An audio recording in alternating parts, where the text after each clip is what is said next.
What's going on, reef builders? I was just so tickled to bring my grafting experiment to you guys in video form. I think a lot of you resonated with what was going on there, and just kind of keeping along with that theme, we have some more coral fragging work to do on this tank. So one of the biggest challenges of working with SPS corals, or really any fast growing group of corals, is you always have some that grow much faster than others. And for a while now, we've had a few culprits in this tank that have been growing out of proportion with everything else. The Milka stylos growing much faster than the green stylophora. This worldwide corals yellow tip stag is starting to shade some of the stuff. That's one that I'm gonna graft to itself in a future video. This is the same strain of Derek's Indecision that we used in the grafting video previously, but you can probably see one glaring problem with this tank. This red dragon, if you've ever grown this beautiful pink blue tip strain of Acropora carduus, you know how crazy that thing can get in a lot of different aquariums. Also over here is a really nice blue tip green base Acropora LCI, which is often confused with the Hawkins echinata Acropora. So that's actually a frag that I got as a Hawkins echinata that grew out to be something completely different. So I love both of these corals. They've just kind of grown out of whack with everything. You can see here we haven't been able to clean the glass because the chloral has kind of gotten really close to the glass itself. And then this LCI, instead of growing like a nice bottle brush, it's just grown sideways and it's starting to grow into some zoanthids and this other nice frag and shading some stuff underneath. But we're very fortunate that these two corals are actually on one rock that is separate from the aquascape. So we're going to attempt to just pull out the entire thing, trim down the red dragon to a more manageable size. I'm going to remove this guy. I mean, I'm not going to scrape him off the base. I'm going to remove that colony, set him aside, figure out what to do with him later. And there's also like a little bit of xenia, just regular Red Sea pulsing xenia on there that we need to remove just because we don't want it in this tank. We started this tank with, just something to look at. And yeah, so let's set up to pull out this rock. There's going to be a lot of tips in this video. We're not going to save them all, but we're going to do our best. So I'm going to roll up my proverbial sleeves and we're going to get in there. All right, this is all one rock, and I'm just like I said, I know there's going to be some breakage in removing it, but I'm going to do my best. Let's see. Let's get a exploratory feel of this one rock with two big corals on it. Oh, all right, okay. Maybe might be able to lift mostly straight up. Come on, I'm catching it on something. Oh, there goes one accidental frag. There we go, and we're free. Oh wow, only one accidental frag. So this is the kind of frags that I'm gonna be making off of the Red Dragon Acro here. Oh my God, that smell. Oh wow, this is something else in the best way possible. Someone mentioned it smells a little bit like corn, and I'm like, oh, I'll think about that next time I pull it out. And yeah, sure enough, there's a sweet kind of corn flavor about it. And then we're just gonna cruise on over here and see what I want to take down. First, I want to figure out a way to set this rock down so it's just mostly stable. All right, so we're gonna set you down on this ledge. Yeah, that looks pretty good. So you can see there's some previous frags that have fallen down and already re-encrusted onto the rock, but that's not gonna do it any good because that's gonna be pushed up against the aquascape. So now's a great time to answer one of those questions we get all the time, anytime we're working with some corals, especially acros. People say, how long can it be out of water? That's really gonna depend on the species and your environment. Here it's actually really dry in Colorado, so things tend to evaporate a lot, but you see I'm not super stressed about having the corals out here. I'd say I have a good solid 10 to 15 minutes to work on it. Naturally, you want to reduce that number, but in order to increase the out of water duration of your corals, we do two things. So we have two types of spray bottles. This is the one right here for a very fine jet to get a little bit of pressure to knock things off. And then this one is a little bit higher volume. It's more of like a stream. This is what we use for wetting the corals. This is what we used for kind of spraying down some of that mucus. So I'm going to start with the easiest one. It's going to be this Red Dragon Acro. Like I said, we're going to do some serious bushwhacking on this one right here. Come on. Boop. I'm going to need a much bigger tray. Yeah, the frags we're taking off are essentially miniature colonies, but it's going to bounce back quite quickly. Let's see, what else? We definitely want to take off this big one right here. Boom. When I got a much bigger basket for the miniature colonies of red dragon that we are removing. Some of these will turn out to be more frags, but this corals grow so fast, I'm just gonna pretty much reset it, do a nice hard reset so we can get back in tune with the other corals in the tank as far as filling out the aquascape. Come on, buddy, there we go. So I'm not so much chipping as I am just kind of tweaking, because the coral skeleton is kind of ceramic-like and it just pops right off. Don't want to go to town on that one too much. There we go. But yeah, this coral grows so fast, it's not even a big deal. Yo, thumbs up for cameraman Evan getting in the scene and trying to capture all this stuff while I'm trying to get a good angle on what's going on. Yeah, we are deconstructing this coral about as much as possible because it's gonna grow so fast, so boom. All right, make quick work of that pretty quickly. There's gonna be a big branch right here. Boop, there we go. Man, a lot more red dragon than I thought. Boop. Yeah, really want to slow it down now.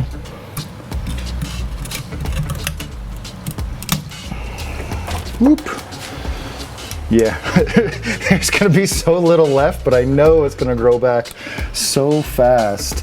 And I think I'm gonna take down right here, which is gonna grab most of that. All right, so we've clearly cut out most of the red dragon already. So now it's been, I don't know, 3 minutes or so. So now is a good time to wet it. When you don't see that glisten on the coral anymore, just go ahead and give it another wash. There we go. Now, like I said, this is an Acro LCI. So I love this coral. I'm just gonna cut it close to the base, and we're gonna set that aside for now. Right now, we're not gonna re-glue this stuff on camera. We're just gonna set it aside, bushwhack the rock, and get it back in the tank. So these tips are all super delicate, so I'm just gonna go ahead and score the branch before I do anything, and grab my safety goggles. All right, we just need one cut on this boy and we should be good to go.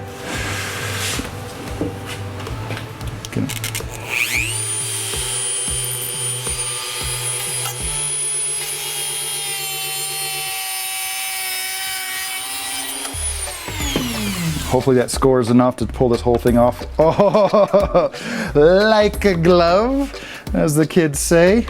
All right. So I went ahead and put the Acro LCI back in the tank. We have a lot of red dragon to figure out something to do with. Fun fact, Acro LCI is a thin branching bottle brush Acro species that was one of the very first that I ever learned to properly identify. That's why I really resonate with it. So now that we have the rock off, we can finally access a few things that we've been wanting to remove. There's just a couple spots of Valonia where our herbivores haven't been able to get to, just like that. We use just some dental picks to kind of gently remove some of that stuff, get a little bit more breathing. Get out of there. And probably some sponge too. Go away. And then some zinnia. We've got some zinnia that's kind of been wanting to repopulate this rock. Try to remove that. Come on, buddy. Just like that. Here's most of that zinnia. And we just scrape it kind of without mercy, just get it off. And this is actually an old piece of natural live rock that had some old pipe organ skeleton growing on it. So scrape it off really well. Probably remove a bunch of that pipe organ. Get it out of there. And we're gonna give this a nice thorough rinse before we put it back in the tank. So one thing that I'd advise against is using a brush until you get down to the very end, because it's just gonna make a squishy mess and introduce a bunch of junky juice into your tank if you don't get rid of all of it. It's almost impossible to grab. See, look at that, it's like, nah, I'm not going anywhere. So despite this meticulous work, there's almost no chance that we will eradicate it from this rock because it's just so tenacious. It just takes a couple polyps to grow back. Yeah, all right. So it's been almost long enough to go ahead and water everything down again. Come on. So we're going to use combination. So there's that base of the LCI. And we're watering right now, not really spraying so much, just trying to re-wet the coral. Get it back into some waters. And then we'll use the wash bottle with the narrow outlet to really kind of wash off what we can. Gotta go grab the safety goggles because we're spraying a little bit. Don't want to get that stuff in our eyes. Yeah, oh yeah, so much better. That section of the tank is just gonna look so radically different. We also have another dental pick that has less of like a spade shape and more of a hook shape that I can apply a little bit more pressure to. Really clean out some stuff. Including this persistent zoanthid that you see right there. I don't know how many times I've removed it. It's a one of those Palithoa types, and I have no idea where it came from because there was never any Palithoa in that tank. So we're just gonna physically remove the few polyps that we do see, stick it, take it away, and we'll give this a really good rinse before putting it back in the tank. You can see another couple polyps trying to creep up there. It's actually quite surprising that after all this time, there's only a couple polyps. Be sure to be super careful handling any zoanthid material around your tank, especially the large pissed off or the large, very fleshy, toxic Palithoas, because what I'm doing right now is exactly what releases palotoxin. So we're gonna give this a lot of rinses before we put it back in the tank. This is a different zoanthid right here. This is a beautiful one that's kind of yellowmouth with some orange tentacles. Get all that off.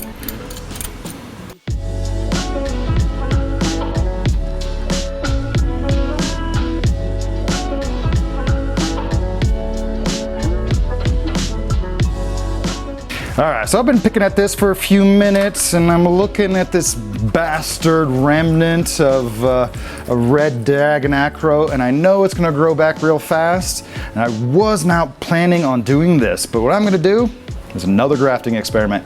This time live to live. I promise I was not planning on doing this, but I just don't wanna see this garbled mess when I have some beautiful mini colonies over here. So I'm gonna go all the way down to the bottom here and remove as much of this coral as possible, and then we're gonna re-glue one of the more attractive pieces.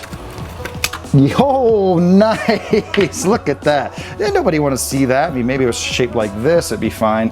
Or there's just a beautiful mini colony sitting right here that I can probably re-glue right where it was. And man, I don't even know if I need to re-glue it because there's already some encrusted base.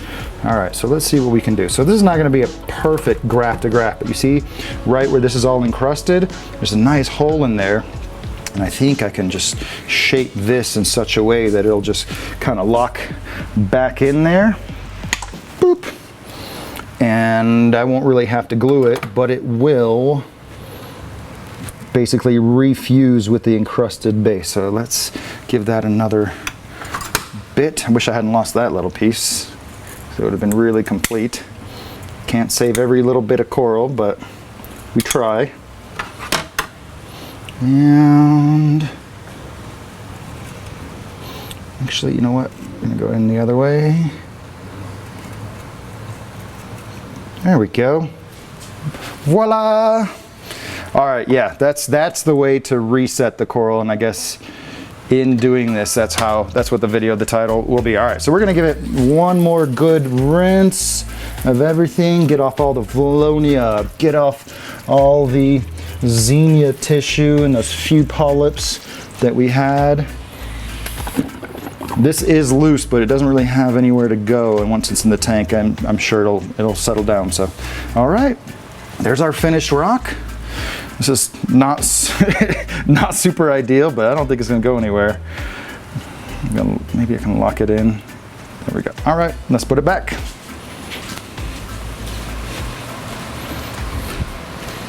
And there we go. A little bit of funk coming off. Oh my goodness, it feels real good to have that real estate back. Oh, I see one casualty, a coral we knocked off, the neon green Acro, Florida. That's all right, we'll just stick him right there for now. And then just kind of get this guy back the way he was. I thought he might fall out. Okay, so that's not how the rocket was. It's always so challenging to get a rock back exactly the way it was on a reef tank, especially if you haven't really handled it all that much. Yeah, I think we're gonna roll with that. I think I can live with that. Stick you back in here to reset. Lock yourself into your own base, and yeah, that's pretty good. I can't tell you how good it feels to have that part of the aquascape back. I know it's a very dramatic difference from what it was, but Red Dragon Acro grows so fast, and we might actually take some of those really nice kind of top branches and stick them back in there later on. So yeah, I wasn't expecting to cut out that much of the coral all at once, but like I said, this is a really perforated rock. It's gonna be really easy to stick the branches back in, but that's how you reset a coral. So in some future videos, for sure, we're gonna do some actual coral grafting, live to live tissue of the same coral. Should be fun. So I really enjoy watching people work with their corals on their tanks and seeing what their corals look like and their techniques. And so I hope you get a lot out of this video here, where we basically reset our pink Acropora carduus. Oh man, that feels really good. And now that we have that down, there's a lot more I want to do. I just don't want to do it all at once. I want to bushwhack the purple Milka stylo because that thing grows crazy. I want to reset a couple of these corals that have some really active and some stagnant areas. So those are definitely going to be coming up soon on the docket for fixing up this tank and really making it look like a prettier, well thought out aquascape. So if you have any questions about Red Dragon Acro, resetting a coral, how long could acros be out of water? Put those in the comments down below, give it a like, share it with somebody you think might enjoy this, and we'll catch you guys on the next video. Later guys.